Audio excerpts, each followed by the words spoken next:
Hi guys, I am Dilfa. ഞാൻ ഫസ്റ്റായിട്ടാണ് ഞാൻ ഫസ്റ്റായിട്ട് ഒരു ട്രാവൽ വ്ളോഗായിട്ടാണ് വന്നിരിക്കുന്നത്.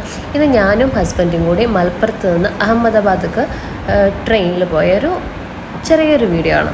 അതിലെന്താ വെച്ചാൽ ഭയങ്കര ബ്യൂട്ടിഫുള്ളായിട്ട് തോന്നി. കൊങ്കൺ റെയിൽവേ ആയിരുന്നു. അതുകൊണ്ട് തന്നെ കുറേ ടണൽസും ഭയങ്കര തായ്വാരങ്ങളും കാര്യങ്ങളൊക്കെ ആയിട്ട് മൺസൂണായിട്ട് തന്നെ ഭയങ്കര പച്ചപ്പും. അപ്പോൾ എനിക്ക് തോന്നി ഞാൻ ഷെയർ ചെയ്താലും ഇങ്ങനെ ഇരിക്കുമെന്ന്. നിങ്ങൾ കണ്ടിട്ട് പറയാം ഇങ്ങനെ ഉണ്ടെന്ന്. പിന്നെ ഇഷ്ടമായ കൂടെ കൂടിക്കോണേ.